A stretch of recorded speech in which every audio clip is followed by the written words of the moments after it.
নমস্কাৰ এই মুহূৰ্তত আহি পৰিছে কেবাটাও বিগ ব্ৰেকিং নিউজ আজি 6 নৱেম্বৰ আৰু এনে ধৰণৰ খবৰ নিটো চাবলৈ চেনেলটো সাবস্ক্ৰাইব কৰি ভিডিঅ'টোত এটা লাইক কৰি দিবলৈছো ৰাতিপুৱাৰ প্ৰথমটো খবৰ শেখৰজ্যোতি গোস্বামী আৰু অমৃত প্ৰভাত থকা হাফলং জেলত অঘটন হাফলং জেলৰ পৰা পলাই গল কয়দী কটকটীয়া নিৰাপত্তা বেষ্টনীৰ মাজতো অঘটন হাফলং জেলত ডিএনএলে কেডাৰ বেট সিং জিডুং উৰ্ফে জন ডিমাছাৰ পলায়ন এতিয়া প্ৰশ্ন উত্থাপিত হৈছে কেনেকৈ ৰখা হৈছে শেখৰজ্যোতি গোস্বামী আৰু অমৃত প্ৰভাক আন এটা খবৰ পুনৰ অসুস্থ হৈ পৰিছে জুবিন গাৰ্গৰ পত্নী গৰিমা শইকীয়া গাৰ্গ চিকিৎসালয়ত ভৰ্তি কৰা হৈছে গৰিমা শইকীয়া গাৰ্গক মহানগৰী ব্যক্তিগত হাস্পাতালত ভৰ্তি কৰা হৈছে গৰিমা গাৰ্গক শাৰীৰিক দুৰ্বলতা আৰু নিদ্ৰাহীনতাত ভুগিছে গৰিমা গাৰ্গ অসুস্থ গৰিমাক চিকিৎসা আৰম্ভ কৰিছে চিকিৎসকৰ দলে বৰ্তমানে চলি আছে স্বাস্থ্য সম্পৰ্কীয় পৰীক্ষণ সুস্থ হৈ উঠিবলৈ আপুনি কৰক প্ৰাৰ্থনা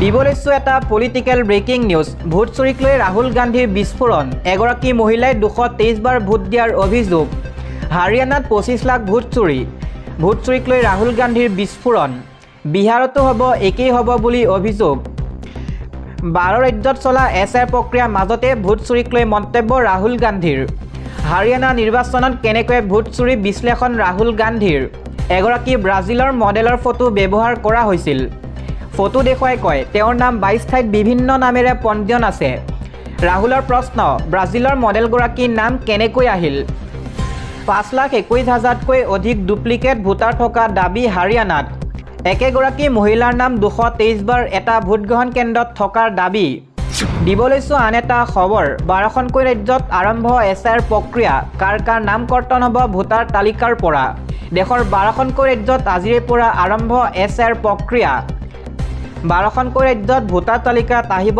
ব্যাপক পৰিৱৰ্তন সকলো অবৈধ নাগৰিকৰ নাম কৰ্তন হ'ব ভোটাৰ তালিকাৰ পৰা কোটি কোটি ভোটাৰে নিজকে যোগ্য ভাৰতীয় নাগৰিক বুলি প্ৰমাণ কৰিব লাগিব 4 ডিচেম্বৰলৈকে 12খন ৰাজ্যত চলিব এছআৰ প্ৰক্ৰিয়া 2024 7 ফেব্ৰুৱাৰীত আহিব নতুনকৈ চূড়ান্ত ভোটাৰ তালিকা ঘৰে ঘৰে গৈ ভোটাৰ তালিকা পৰীক্ষা কৰিব নিৰ্বাচনী বিষয়াই তালিকাত সোমাব নতুন ভোটাৰ কৰ্তন হ'ব ভুৱা ভোটাৰৰ নাম 13খনকৈ ডকুমেণ্ট প্ৰয়োজন হ'ব নিজকে যোগ্য প্ৰমাণ কৰিবলৈ জন্মৰ প্ৰমাণপত্ৰ মেট্ৰিকৰ প্ৰমাণপত্ৰ পাছপোৰ্ট চৰকাৰী ঘৰৰ নথি লগতে জাতিৰ প্ৰমাণপত্ৰ চৰকাৰী চাকৰি আইডি পেঞ্চন অৰ্ডাৰ বেংকৰ passbook ration card driving licence MGNREGA card Madhya Pradesh Chhattisgarh Rajasthan Goa Gujarat Kerala Tamil Nadu Paschimbanga Andaman Nicobar Lakshadweep পুডুচেৰীত হ'ব এতিয়া নহলেও পলমকৈ অসমতো এছআৰ প্ৰক্ৰিয়া হোৱাৰ সম্ভাৱনা আছে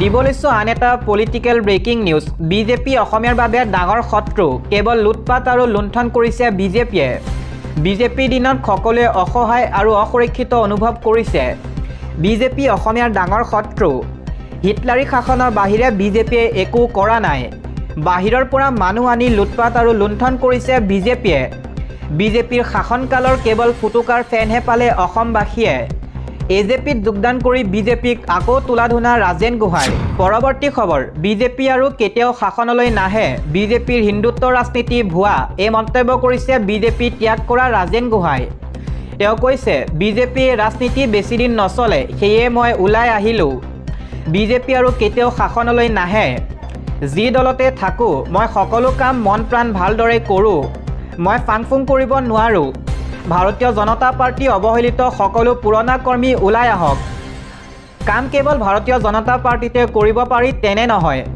মোক দলে যিদৰে চলাই সেইমতেই চলিম ৰাষ্ট্ৰীয় দলটোত মই 40 বছৰ আছিলোঁ মই আজি ইয়ালৈ কিয় আহিলোঁ তেনে বহু প্ৰশ্ন আহিছে মই 4 বাৰ সাংসদ কাৰোবাৰ আশীৰ্বাদত হোৱা নাছিলোঁ নিজৰ বলত দল শক্তিশালী কৰি সাংসদ হৈছিলোঁ মই ক্ষুধা পুৰাবলৈ অহা নাই এই পৃথিৱীত যিমান দিনলৈকে থাকিম তেতিয়ালৈকে এজেপিৰ লগত থাকিম এনেদৰে এজেপিত যোগদান কৰি মন্তব্য কৰিছে ৰাজেন গোহাঁই এজেপিক ৰাইজৰ বুকুত প্ৰতিষ্ঠা কৰিবলৈ অহৰহ চেষ্টা কৰিম মই কোনো ডাঙৰ ৰাজনৈতিক লাভ বিচাৰি অহা নাই মোৰ নিজৰ সত্তাটোৰ মোৰ শৰীৰটো আৰু মোৰ চিন্তাৰ মালিক ময়ে কোনোবাই মোৰ চিন্তা সত্তাক লঠিয়াই দিব মই সহ্য নকৰোঁ সেয়েহে মই বিজেপিৰ পৰা ওলাই আহিলোঁ অসমক ৰক্ষা আৰু শক্তিশালী কৰিব লাগিব ৰাষ্ট্ৰীয় দল হ'লে আমি আমাৰ অসমখন দিল্লীৰ হাতত গতাই দিয়া হয় তেওঁলোকৰ পৰিকল্পনা মতে তেওঁলোকৰ ব্যৱসায়ীসকল অসমলৈ আহে।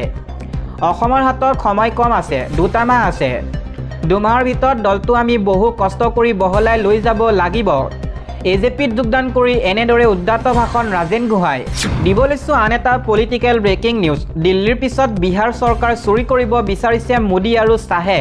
এই মন্তব্য বিৰোধী দলপতি ৰাহুল গান্ধী। মোদী আৰু অমিত শ্বাহৰ হাতত আছে নীতিশ কুমাৰ ৰিমট কণ্ট্ৰল। বিহাৰত নীতিশ কুমাৰ চৰকাৰ নাছিল, কেৱল নামতহে আছিল নীতিশ। কাম কৰিছে মোদী আৰু শ্বাহে। নীতিশ কুমাৰক টিভি চেনেলৰ দৰে ব্যৱহাৰ কৰে মোদী আৰু অমিত শ্বাহে। বিহাৰত আৰু কেতিয়াও নীতিশ কুমাৰৰ চৰকাৰ নাহে। বিহাৰৰ অৱস্থা বেয়া কৰি পেলালে মোদী আৰু অমিত শ্বাহে। বিহাৰত চাকৰি নাই, বিহাৰত ভাল চিকিৎসাও নাই। বিহাৰত জনতাৰ অৱস্থা কাহিল হৈ পৰিছে। উন্নয়নৰ সলনি ধ্বংস হৈ গৈ আছে। মোদী আৰু শ্বাহে ভোট চুৰি কৰি শাসনত আছে। ভোট চুৰি নকৰা হ'লে আজি ইণ্ডিয়া এলায়েন্স শাসনত থাকিল হয়। এতিয়া বিহাৰ চৰকাৰ চুৰি কৰিব বিচাৰি আছে মোদী আৰু শ্বাহে। RSS আৰু বিজেপিয়ে বিচাৰে দেশত কেৱল 5ৰ পৰা 10জন লোকে ৰাজত্ব কৰক। সাধাৰণ ৰাইজৰ কথা কোনেও চিন্তা নকৰে। বিহাৰত এইদৰে উদ্দাত ভাষণ বিৰোধী দলপতি ৰাহুল গান্ধীৰ। দিব লৈছোঁ আন এটা খবৰ। সীমা সমস্যা সমাধানত আগ্ৰহ নাই অসম চৰকাৰৰ। ব্যৰ্থতা স্বীকাৰ কৰা দাবী আপৰ। উচ্ছেদৰ পিছত অসম নাগালেণ্ড সীমান্তৰ বিশেষকৈ গোলাঘাট জিলাৰ সৰুপথাৰ AB আৰু C ছেক্টৰত নাগালেণ্ডৰ ফালৰ পৰা অসমৰ লোকৰ ওপৰত হোৱা ঘটনা প্ৰবাহত গভীৰ উদ্বেগ প্ৰকাশ কৰিছে আম আদমি পাৰ্টি অসম আপে। আজি এক প্ৰেছ বিবৃতিত আপৰ ৰাজ্যিক নেতা ৰাজীৱ শইকীয়াই মুখ্যমন্ত্ৰী হিমন্ত বিশ্ব শৰ্মা নেতৃত্বাধীন ৰাজ্য চৰকাৰৰ বিৰুদ্ধে অভিযোগ কৰি কয় যে বিজেপি চৰকাৰে সীমান্তৰ AB আৰু C ছেক্টৰৰ সমস্যা জোৰা তাপলি মাৰি ঢাকি ৰাখিব বিচাৰিছে। যোৱা 3 অক্টোবৰত C ছেক্টৰত টেঙাতল গাঁৱত নগাই অস্ত্ৰ শস্ত্ৰৰে আক্ৰমণ চলাই শতাধিক ঘৰ জ্বলাই ভস্মীভূত কৰিলে।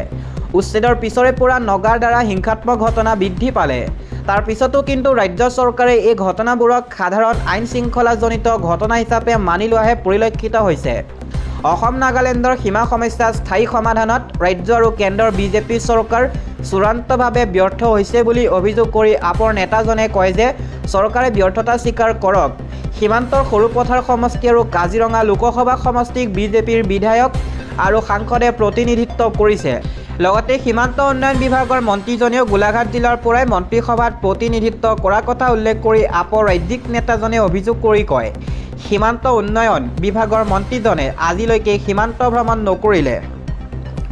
সীমা সমস্যা স্থায়ী সমাধানত বিজেপি চৰকাৰ কণমানো আগ্ৰহী নহয় বুলি অভিযোগ কৰি আপৰ নেতাজনে কয়, আগ্ৰহ থকা হ'লে সঘনাই সৰুপথাৰলৈ অহা মুখ্যমন্ত্ৰীয়ে সাম্প্ৰতিক সীমান্তৰ ঘটনা প্ৰবাহৰ পৰিপ্ৰেক্ষিতত সীমান্ত ভ্ৰমণ কৰি সীমা সমস্যা সমাধানৰ পদক্ষেপ ল'লেহেঁতেন। সুন্দৰম আয়োগৰ পৰামৰ্শ ভিত্তিত 2খন ৰাজ্যৰ সীমা সমস্যা সমাধানৰ পোষকতা কৰি আপৰ নেতাজনে এই ক্ষেত্ৰত কেন্দ্ৰ আৰু ৰাজ্য চৰকাৰক পদক্ষেপ ল'বলৈ আহ্বান জনায়। জনোৱাৰ চেষ্টা কৰিছোঁ আন এটা খবৰ। ৰাম মন্দিৰৰ পাছত এতিয়া সীতা মন্দিৰ। বিহাৰ জয় কৰিবলৈ জানকীৰ শৰণাপন্ন অমিত শ্বাহ। অযোধ্যাত যিদৰে ৰাম মন্দিৰ নিৰ্মাণ কৰা হৈছে ঠিক তেনেদৰে বিহাৰ সীতামাৰীতো সীতামাৰ এক মন্দিৰ নিৰ্মাণ কৰা হ'ব। নিৰ্বাচনমুখী বিহাৰত পুনৰ এই ঘোষণা গৃহমন্ত্ৰী অমিত শ্বাহৰ। বিহাৰৰ সীতামাৰীত অমিত শ্বাহে দাবী কৰে যে অযোধ্যাত ৰাম মন্দিৰ নিৰ্মাণ কৰা হৈছে। এতিয়া সীতা মাতাৰ সন্মান পুনৰ ঘূৰাই অনাৰ পাল। প্ৰচলিত যে বিদেশ ৰজা জনকৰ ৰাজধানী আছিল মিথিলাত। সীতা মাতাৰ হালকৰ্ষণৰ সময়ত জনকপুৰত আবিৰ্ভাৱ হৈছিল। জনকে সীতাক নিজৰ ছোৱালী বুলি মানি লৈছিল। বিদেশ ৰাজ্য আছিল আজিৰ পূব বিহাৰৰ পৰা নেপাললৈ বিস্তৃত। জনকপুৰ বৰ্তমান নেপালত অৱস্থিত, কিন্তু সীতাৰ আবিৰ্ভাৱ হোৱা ঠাইখন আজি সীতামাৰী বুলি ধৰা হয়। সেয়েহে সীতামাৰীক সীতা মাতাৰ জন্মস্থান বুলি ধৰা হয়। সীতা মাতাক কেন্দ্ৰ কৰি সমগ্ৰ বিহাৰৰ লগতে মিথিলা সীতামাৰীকে ধৰি এক বিশেষ আৱেগ আছে। কেইমাহমানৰ আগতে অমিত শ্বাহে ঘোষণা কৰিছিল যে ৰামচন্দ্ৰ জন্মস্থানত যেনেকৈ ৰাম মন্দিৰ নিৰ্মাণ কৰা হ'ল, সীতাৰ আবিৰ্ভাৱ হোৱা ঠাইতো নতুন মন্দিৰ নিৰ্মাণ কৰা হ'ব। সীতামঢ়ী সীতা মাতাৰ মন্দিৰতো সংস্কাৰ কৰি ভৱিষ্যত প্ৰজন্মত নিৰ্মাণ কৰা হ'ব, যাৰ খৰচ 1000 কোটি টকা হ'ব বুলি অনুমান কৰা হৈছে। কিছুমাহ পূৰ্বে সীতামাৰীত জানকী মন্দিৰৰ আধাৰশিলা স্থাপন কৰা হৈছিল।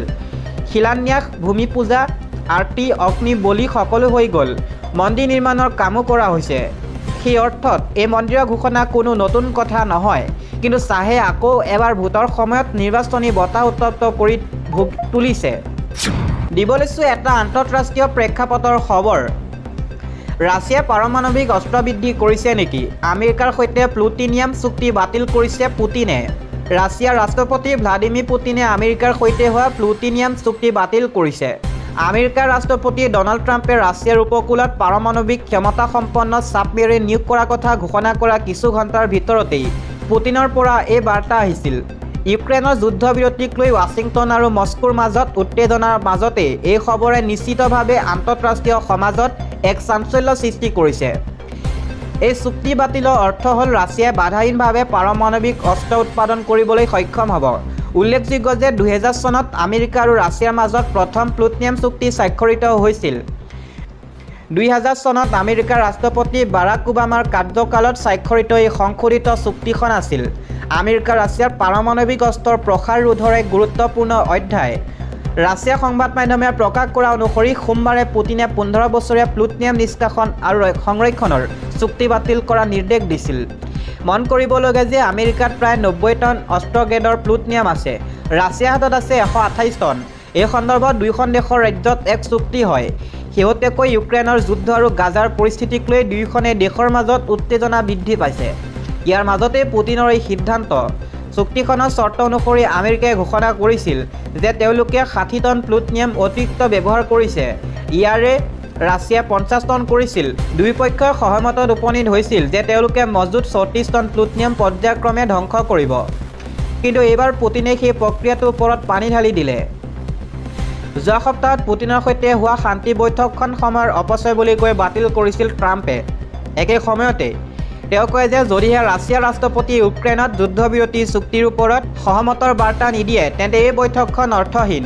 ইয়াৰ পাছত ৰাছিয়াই দেওবাৰে পাৰমাণৱিক অস্ত্ৰ কঢ়িয়াই নিব পৰা বুৰেভেষ্টনিক ক্ৰুজ মিছাইলৰ সফলতাৰে পৰীক্ষা কৰে। মস্কোৰ প্ৰতিৰক্ষা বিভাগে 14,000 কিলোমিটাৰ যাত্ৰা কৰে বুলি জানিবলৈ দিয়ে। ট্ৰাম্পক এই বিষয়ে সোধাত তেওঁ কয় যে আমাৰ ইমান দূৰ যাত্ৰা কৰাৰ প্ৰয়োজন নাই। ৰাছিয়া উপকূলৰ ঠিক ওচৰতে আমাৰ হাতত পাৰমাণৱিক ক্ষমতাসম্পন্ন ছাবমেৰিন আছে। ট্ৰাম্পৰ মন্তব্যৰ পিছতে পুটিনে এই চুক্তি বাতিল কৰে।